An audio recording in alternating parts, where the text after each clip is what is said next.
Hello, everyone, and welcome. Welcome to episode 37 of the Mind and Muse Crafts Podcast.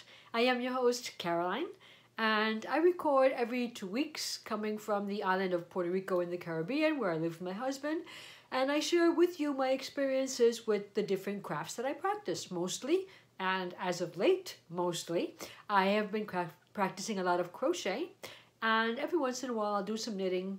I have yet to do some felting for my end of the year projects, and not too often, but could happen also that I would bring to you some sewing. So that's what this is about. This is about my crafting experiences, about the crafty part of my life, and I am so happy that you are joining me today. If you are a returning viewer, well, of course, as happy as ever to return to receive people that share with me every 2 weeks as much as I want to share with them. And if you are a new viewer, thank you for trying out this channel, and thank you for pressing that watch button and for deciding that you were willing to give this a try. Well, today's Monday the 25th of November. Well, the day I'm recording on is Monday the 25th of November. And it's 10 o'clock in the morning. I got up very early to try to get this podcast recorded as soon as possible, but it always happens. It doesn't matter how early I get up. I always end up recording more or less at this time of the day, but that's fine.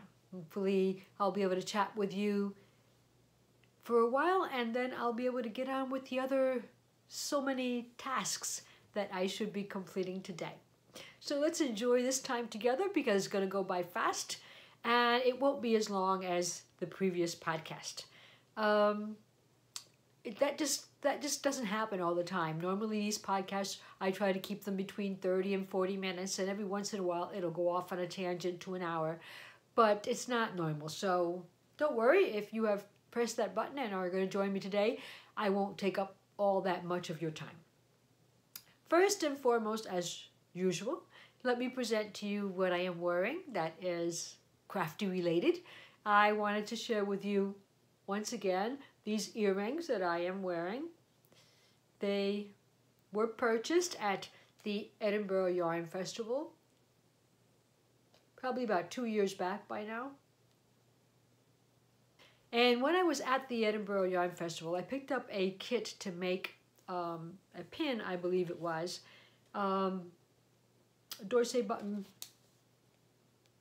kit, and I actually have never gotten around to doing that. So it's on my to-do list for the things to do for the end of the year. They are favorites. I really do like to wear, because they are neutral, I get a lot of use out of them, and I find them lightweight, and I just like them. I like the fact that a lot of my earrings can come out of the yarny crafts that I practice. And so I did not make this one, I purchased it, but I like it just as if I had made it myself. And so I'm also wearing one of my finished objects today. This object reached the end of the line, I believe it was yesterday. This is my Vanya cowl. It is a pattern by Hannah of the Cozy Cottage Crochet, and you'll remember that I had the first part of this complete for the last podcast, but I wasn't happy with the length because of the fact that I was using a yarn that was quite thinner than the one that Hannah used for her sample. I was coming out with a piece that was a lot shorter, and so what I have done in the meantime was simply what I said I would do, which was to add the 6 inches that I was missing, to add it as a separate piece. You can see both seams here, and then make this piece a little different by adding some beads. Now, I wasn't too sure exactly about where to add the beads, so I kind of winged it, and maybe I didn't get as many beads as I had wanted. But, well, they're there. You just can't probably see them as much as I would like to because they are transparent AB 4mm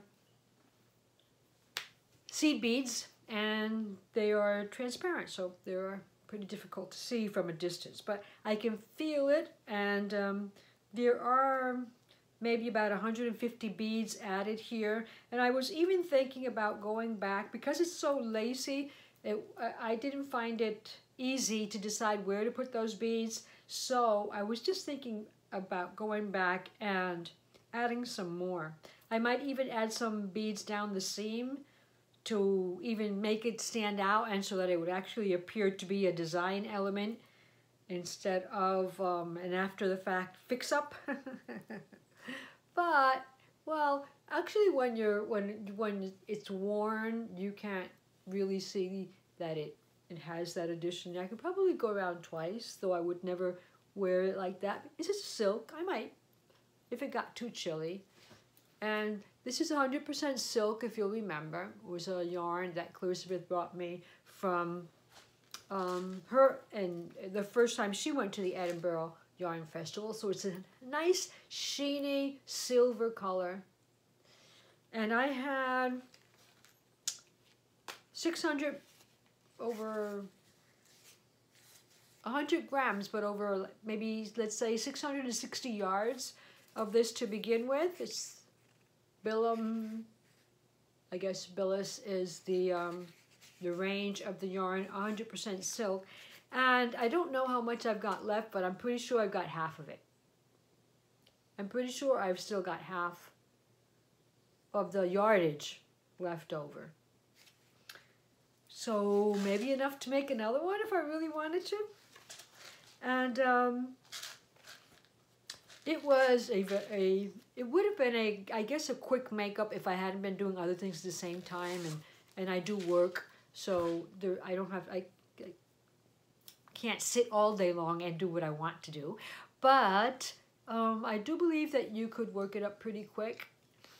And she's got a cowl going on for this cowl, and so I hope that I'm going to make it, that I can remember to take my pictures and to get it into that cowl before it ends, because I think there's only a couple, I believe it was up to November the 30th, so it's just maybe a week or so left. So that is the Vanya cowl. It was named after a character from the Umbrella Academy series.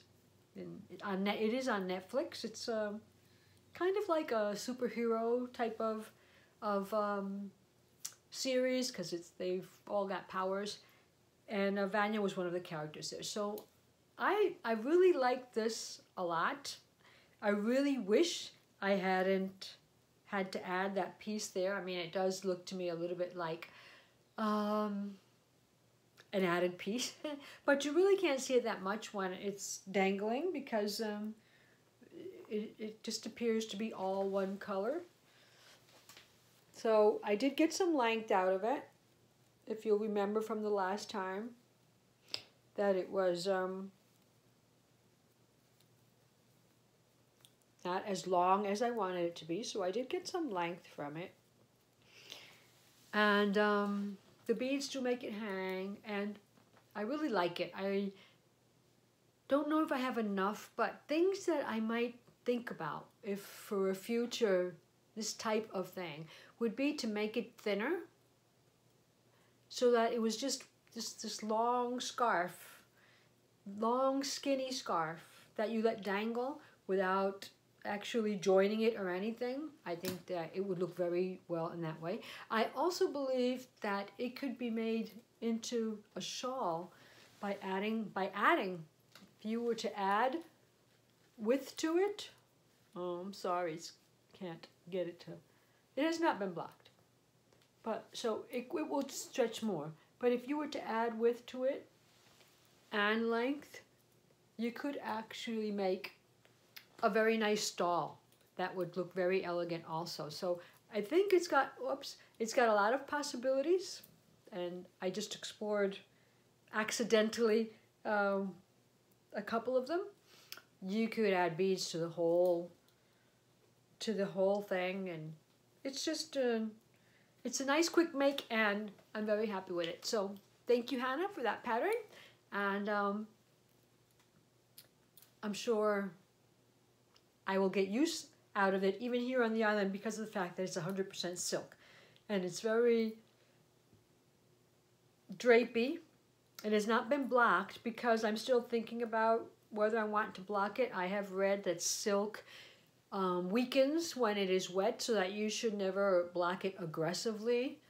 Yeah, but I could just, lay it out some. But like I was saying, I actually thought that wearing it as if it were a collar or a necklace was like maybe more of my style. So that was my first project that reached the end of the line. I have a couple of them to share with you this morning. I have also completed, and this one I am also happy to get it out of my whip bags and my whip projects. So I completed the Sege socks, and I'm very sorry that I didn't bring a sock blocker with me because it's easier to show socks on when they're on the sock blockers. But you have seen this a couple of times, so I won't babble on about it too much. It's okay. You've got the details. It is the Sege sock by Deanne of the Addy Day Designs podcast. All the ends have been woven in. And I started these a year ago. And so they are finally finished, not any defects in the pattern or anything like that, just because I made one sock too large, and then when I was on the second sock, I had second thoughts about making it that large and really not using it, so I tried to make it smaller, but then I didn't like both of them smaller. Well, you heard the whole story basically on the last one, so I won't, on the last recording, the last podcast, so I won't go into it, but the reason that I was able to complete them was motivated to complete them now, first of all, because I love the yarn. I love the way that this is crocheted up. This is Sunrise by Opal, and I got it on sale, I don't remember where, but I purchased it, and it is not frequent that you can see a sock that the patterning comes out as clear as this one is coming out for crochet. Usually for knitting they will come out very well, but not so much for crochet. So these are to gift. This is one of my Christmas gifts that I can check off my list, and I'm hoping that they will fit the recipient. It's crochet and crochet stretches, so, oh, look what I found. I did not hide all the ends as I had thought. I've still got one to go on that sock. On this one, they are woven in. So check, let me remember that I need to do that before I gift them. So that is one. I used up the complete 100-gram skein of yarn. So it went in here completely. Well, I say completely, but not really. There is a bit left. There is some left that I could have, I guess it'll just go into my leftover pile. And so yeah, there's a little bit left, maybe 10 grams, 15 grams. I could have used it all, I guess. I just had to make them longer, and I didn't, because I had to make the second one as long as I made the first one. So, but yes, those are the Sege socks by Deanne, and so completed project after a year, and that is also going into the Rip Whip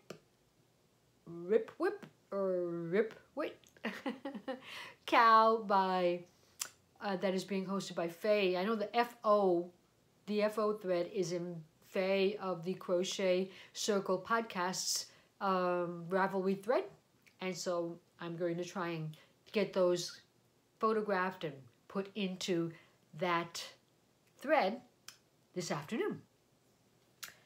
That's my second end of the line project that you saw from the last podcast and that I have completed.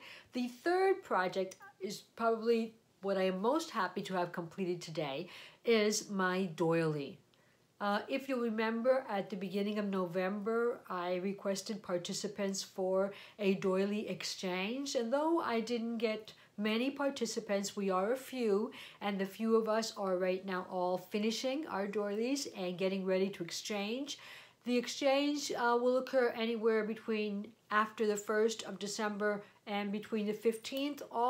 I guess each one of us will program depending on how far away it is going to be. I had to make sure mine was done quickly because it is not local. It is an international shipping, and although these are not necessarily Christmas gifts or anything like that, it's, I guess, just consequential to the fact that I was making doilies for the Halloween projects, and I decided that I liked that experience. I like the experience of working with what I believe is classic crochet, and it doesn't bother me to work with the smaller threads or with the very small crochet hooks, and I have found it just as therapeutical. I found it just as easing on my spirit and just as fun and as working with any of the other yarns. As a matter of fact, I don't find working with, well, working with big and thick and chunky yarns has the advantage that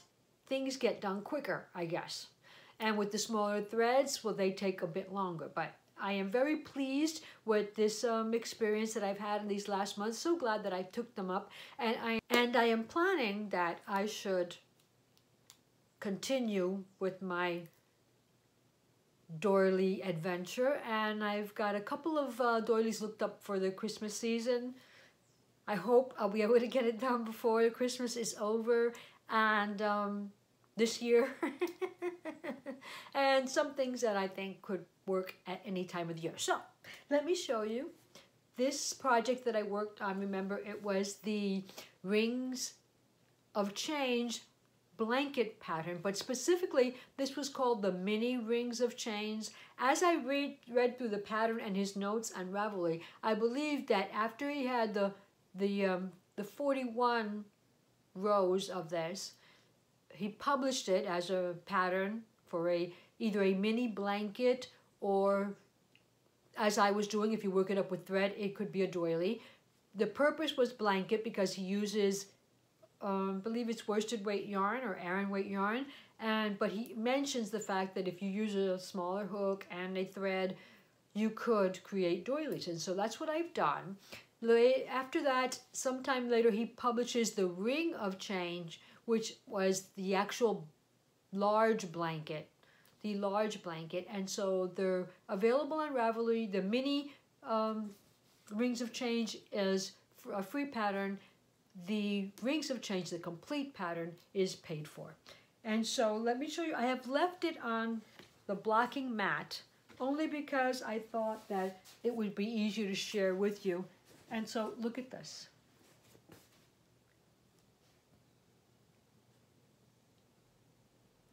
It's hard to get the right lighting here. There's a close-up of the middle.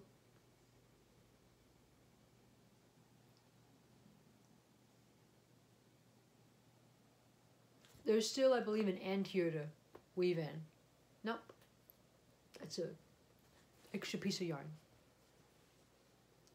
So I don't know about you guys, but I think that is a beautiful piece of art. I would have no problem buying a frame for it and putting it on my wall. But it's not for me. This is traveling. It's traveling far away.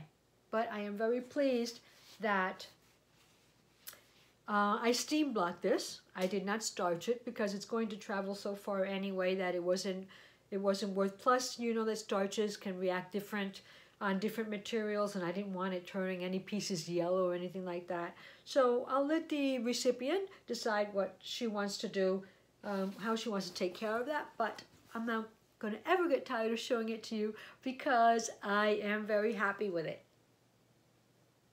I just think it's lovely. Now, I will say that I am calling it a finished object, but I really did not reach the 41 or 42 rows because I ran out of yarn.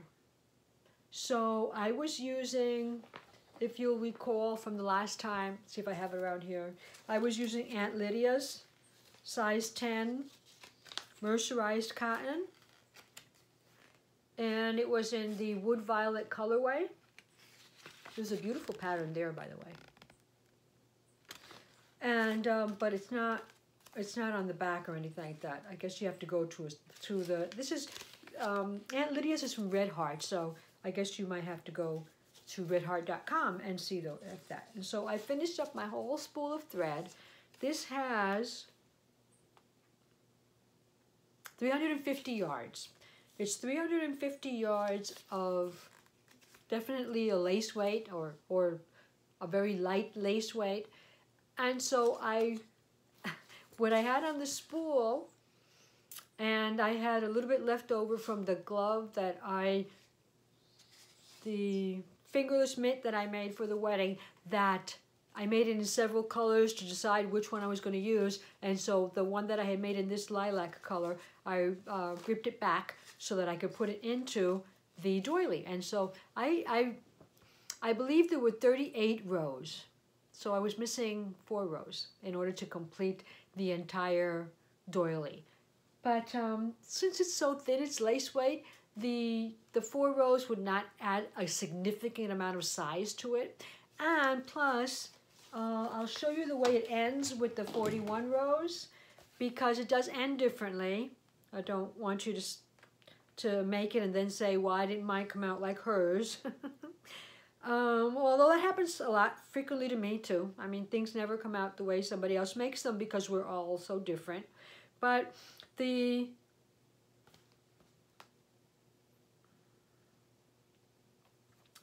is the picture that he has on the pattern. This is a free pattern. I'm turning it to the side to see if I don't get the light shining as much, but you can still. Got my light in a different position today, so, well. But the thing about it is that you see it's got that scalloped edge. Okay, so I am ending about there.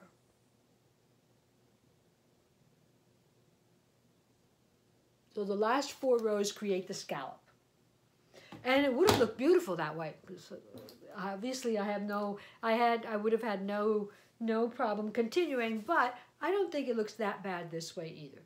As a matter of fact, as I worked it up, I thought that you could finish this pattern at several different points along the way. You could stop at several different points and it would still look like a very nice doily. So you could have ended with the circle if you wanted a small doily. You could have ended at this ridge over here where it's got little stitches that like a little bit of texture there. You could have ended several places. So there were several places where I thought I would not be able to make another row, but I kept on going until I finished it all completely, and I took off the extra yarn that I had already used. So it doesn't bother me to send it whatsoever because I love gifting. I really love gifting. And it makes me very happy that I'm going to be gifting this to a fellow crafter who I know is going to appreciate it. So that's my swap. And I'm sorry if my recipient wanted a surprise, but I'm making it public because I want to share it with all of you. I know all of you will be just as happy as if you were going to receive it yourself. And maybe the next time we've got a little swap like this, maybe some of you will be more motivated to participate. I mean, it did take me a couple of weeks. It's been 2 weeks since my last podcast, and I already had started a significant amount of it. But it wasn't a burden. The pattern is very well written, and any mistakes that it had along the way, he has fixed them. He has noted that in the notes. So I'm using it at a point where the pattern is perfect and all the stitches work well together. Practically every round is a different stitch, or at least a different stitch pattern, and so it keeps you entertained. And so if there was a pattern that you would like to try out for a doily, or if you're looking for a round blanket, I am sure that as a blanket that would come out beautiful. So that's my finished doily exchange. I'm so happy for my partner. I'm as happy as if I were receiving it, and so I hope that she will be as happy when she receives it during the next couple of weeks. So that is my third and final end of the line project for this week. I have not touched the vest that I was working on, that big fluffy, what's it called? Faux fur. That faux fur thread that the faux fur yarn that I was using. I haven't touched it because I really wanted to finish this doily because of the fact that it's going to travel for a couple of weeks. I wanted to get it out early before all of the Christmas and end of the year bustle begins. So I haven't touched that, but it's in my queue for the first things that I will finish shortly. Before I guess probably by the next podcast, but I won't promise anything because who knows. Whips. And so that is still in my whip pile, though I haven't touched it, so I'm not going to share it with you. But I do have a new whip for this week that you hadn't seen the last time that I was sharing with you. And that whip is called My Granny's Vintage Christmas Tree. If you are on Instagram or Ravelry, or frequent user of Ravelry, you might have seen this pattern already, right? Because we all, when we are crafters, we most likely follow the same people. But the Granny's Vintage Christmas Tree is a, what do we call this? This is a photo tutorial by Lisa. I know her Instagram name is Lisa Pine Notes on Instagram and also on Ravelry. And I'm just looking to see if there's one large picture. It is a free pattern that you can download from Ravelry also. It's not actually a pattern, it is just a photo tutorial. So she's got here these, let's say 9 photos where she tells you how to put together. I mean, you start by doing granny squares here in the corner, and she tells you, you can just tell by looking at that you're making granny squares where each granny square has one less round. So it's 1, 2, 3, 4, 5. There are 6. 6. So the largest one has 7 rounds, and then it's 6, 5, 4, and 3. And then there is a part where, this part I'm not too clear about, whereas I know how to set it up.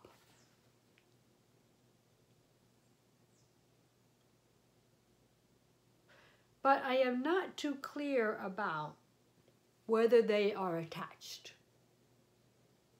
or whether you just set them up every year, leave the squares and just set them up every year. That I'm not too sure of. So, like I say, the photo tutorial doesn't have all of that information. She does leave some things up to your imagination. There are just basic ideas, what yarn was used, and uses you could put to it. But there's no indication of how you put it together, whether it is stitched together or not. And so even on the Ravelry page, basically the Ravelry page has the same information. And there are projects, it's got 4 projects at the moment.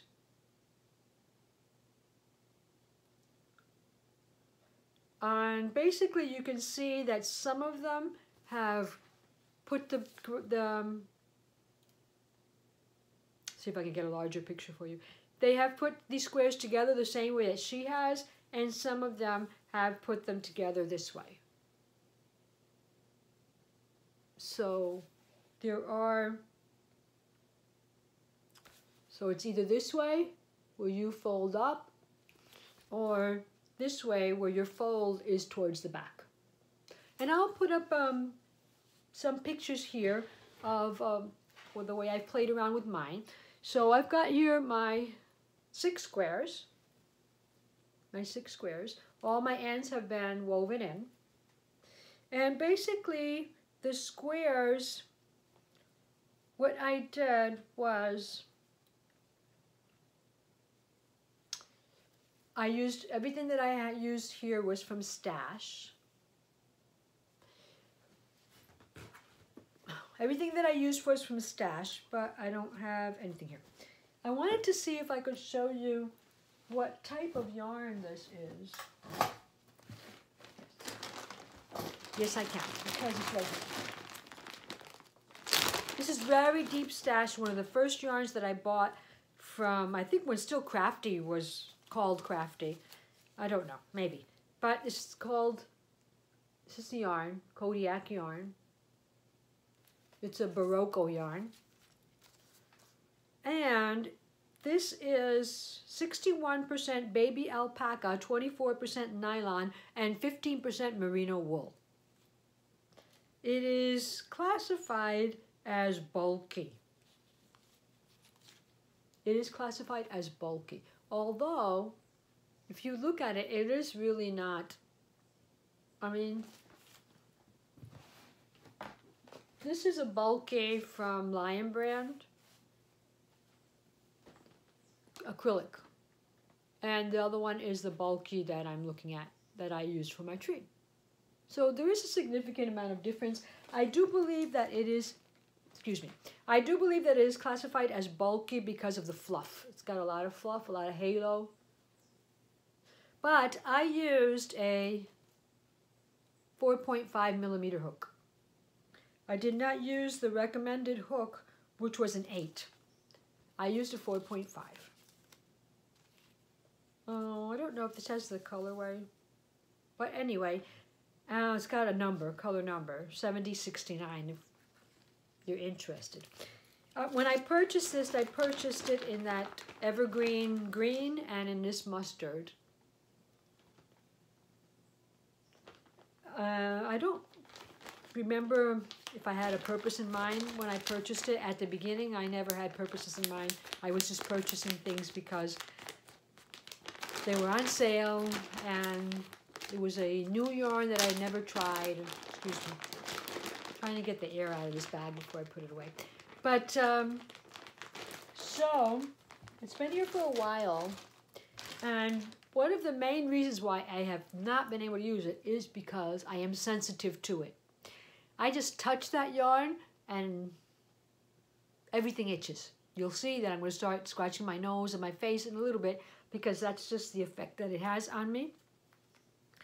And, but I wanted to use it, and I thought it was the perfect Christmas tree color. Now, obviously, it is 61% alpaca, so it's very, very stretchy. It's very, very stretchy. If I had made that into a shawl, it would have been very, very stretchy. And then the ends, the 3 colors that I put on the ends, this one is 100% wool worsted weight. It is from the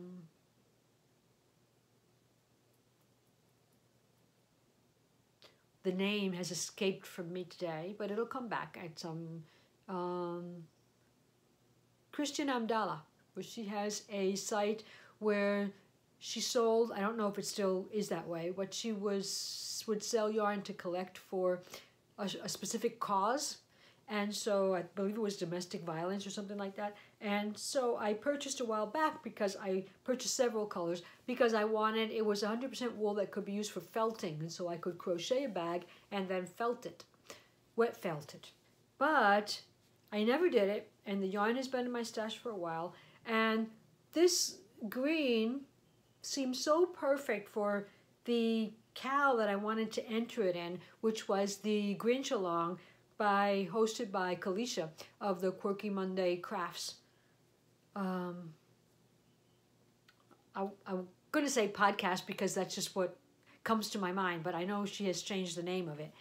And so I didn't have enough of the green to make the whole tree in that color, which is what I wanted to do, so I could get that Grinchy color into it. So I just put the border on it, and then I used the red and the white because I looked at the Whoville Christmas trees online, and a lot of them were bordered in that color. And so this is just acrylic stash that I had. And it is very tough because none of this has been washed. It hasn't even been blocked. I didn't block the squares or anything like that. But compared to the softness of the tree, this is really tough. So that's why if you'll notice these squares are getting a weird shape, it's because the acrylic is so tough compared to the softness of the other yarns. But the idea anyway is that you will fold each square like this. Like, I guess one on top of the other. This is the way I'm seeing it now. One inside the other. Or something like that. The idea is you're going to, and I'll put a picture in so you can see. The idea is that you're going to fold them like that, and it's going to create a tree. There are 7 different sizes here. And so on the smallest one, I added some spikes. Just some very long, spiky picots all the way around. Because this one is going to be the top. And then I thought the spikes made it look Grinchier. Because if you remember The Grinch Stole Christmas, if you've watched those movies lately, they all have spiky hair. They have a lot of hairstyles that have like spikes in them. And even the Grinch has a little green spike at the top. So I've added spikes to this one. There's also a pom-pom that probably will go at the top. They usually suggest it in red, but I don't know. It's made already. I made it. This one is out of wool, some spare wool that I had, sock yarn that I had around there. So it will be added. And I'm also thinking about if I want to add decorations to the tree. So I'm not done with it yet. I guess the crochet part might be done, because if I add decorations to it, it will either be some very small decorations if I can find them. The designer said that her grandmother used to decorate the tree with very small bells, Christmas bells, which I thought were kind of cute also. And I was thinking about the pom-poms. I was thinking about buying that border that has pom-poms attached to it in different colors, or the little bags where they sell with felted pom-poms in different colors, and maybe just attach them. But I didn't want to attach them permanently, just in case next year I want to do something else with the decorations. But yes, a lot of ideas still going around in my head about that. I had saved the frame that Clarissa used in her wedding as to announce the seating arrangements, and I'm so glad I saved it, because she had painted over an old painting that wasn't looking very well anymore. It wasn't an original or anything like that. It was just something purchased. And so she had painted over in like a vintage yellow, and so that tree, which is our vintage grandma's vintage Christmas tree, was looking very nice on that background. So I think I want to attach it to the frame without making it permanent, so that the frame can be used for other things at a different time, and also so that the tree can be placed somewhere else. You know, I can take it down, put it away after Christmas, and it won't get all dusty or dirty. So I have to still think about how I'm going to attach it in a non-permanent way.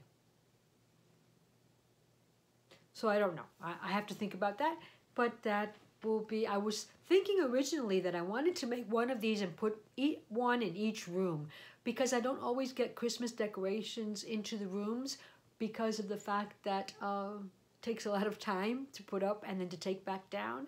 But Elizabeth is coming for Christmas to spend the Christmas holidays with us. So she'll be here for about 10 days in Christmas. And so I didn't want to do something special, something different that I don't always do. And I thought maybe those decorations, I guess I just ruined the surprise by saying it on this podcast, because she'll probably watch it and find out. But that's fine. Just something to share with her, and to make each room look special.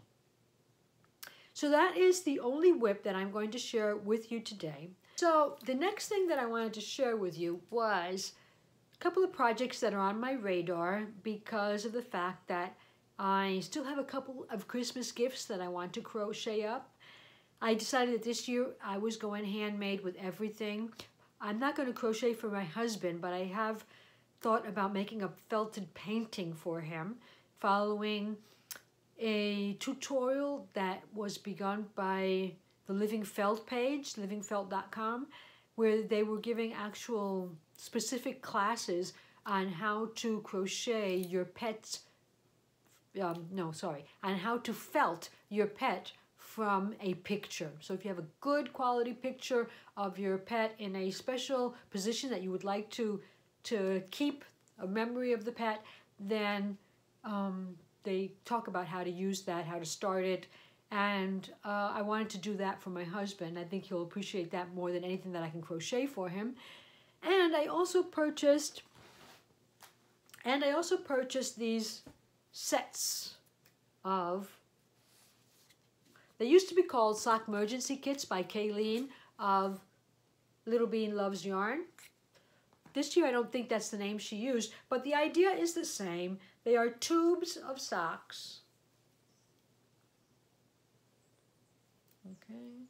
And I guess they are cousin tubes, because notice that they are not, well, no, actually you could get two identical socks out of this, I believe. The idea of the green is that it is waste yarn. You pull it out. Okay. If it had been ribbed, I would have left it in anyway. Well, if you think about the Grinch, I mean, that would have made a good reason to call this a Grinchy sock. But then to one side, you have to add a toe. To the other side, you add a cuff. And somewhere in the middle, you're going to add your heel by cutting into the fabric and creating it. I did this once with a pair of socks that I purchased from her. And it was quite a while ago. I was looking at them today. And they didn't come out terrible, but they could be better. So I'm hoping to make these better because I want to gift them. So I figure making socks, complete socks for Christmas, it wouldn't work for me. But hopefully, completing only the heel, toe, and the cuff will work. And I'll be able to get done these socks as a gift for two people that I want to gift these to. Two people that are appreciative of knitting and that I want to gift it to. So I bought two of them. That was one. It doesn't have a colorway name on it, so I don't know. But that was one. And here's the other. This is the second one. These are separate. That one was one long tube. These are separate.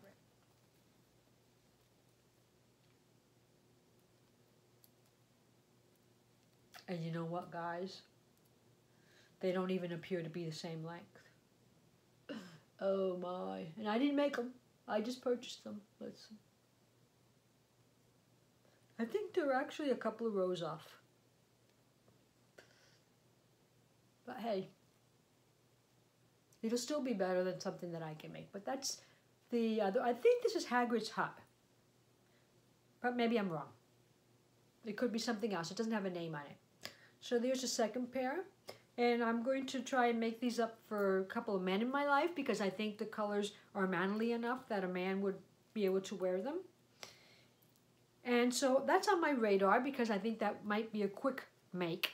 And it's on my radar in a definite sense in that it should be, I should be well into these by our next podcast because I want them to be Christmas gifts and one of them has to be sent out. So, yeah, I think that's the only thing that I'm going to be working on new. The only new project that I'm going to try working on because I really want to get those done. On another note then, no more dreaming with making more crochet and knit projects and felted projects before the year is over. But I did receive a gift from a viewer of this podcast and once again, I forgot to ask her if I could say this person with her specific name gave me this. So I'm not sure. I'll just say she was a viewer of the podcast. And she sent this all the way from Glasgow. So yeah, it came a long way. And she knew about my doily making. So she said she was in a thrift shop and she saw this and she remembered me. And that is so exciting, and it's so special when somebody who is nothing but an acquaintance that you have virtually met.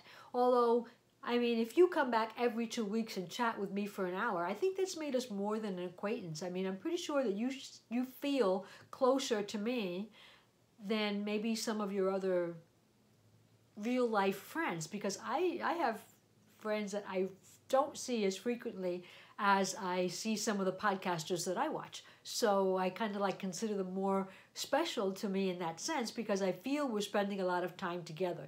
Now, the feeling I know is not always mutual, because each one of you is seeing me, but I'm not actually seeing you guys. So if you really want this to become more of a virtual experience, try commenting on one of the podcasts, or try writing me an email about something that you're up to, or something you would like to know, or something that you saw of mine in a past podcast and you have a question about it. And, we could keep this conversation going and make it feel more like a friendship. So this is from 1961, so it's very vintage, pattern book about doilies. And it does have some very pretty doilies in it. And, other things that are not necessarily doilies, but chair backs and armrests. I think those are good ones. And it's of a very delicate nature, but this is what I call very traditional crochet.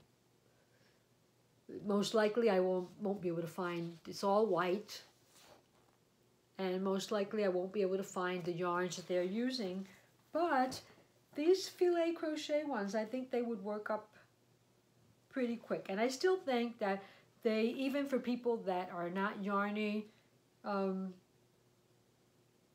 what would you call them, are very into yarn or into crafts, doilies are frequently used by anybody to put on your counters, to put on your dressers, and so I think they still make a nice make. And that one's even used the same doily pattern. This is a cozy. It's a tea cozy. How pretty is that? Maybe we'll do a tea cozy cal one of these days. I don't know. I'm into drinking tea, even though I don't use a teapot when I make my tea, because it's just for me. I just boil some water on the stove. But I really do like teapots. So, thank you very much. You know who you are, but I am very appreciative of this, and this will go into my library, and it will be treasured because it is already so old. I was looking at the price, but it says 9D.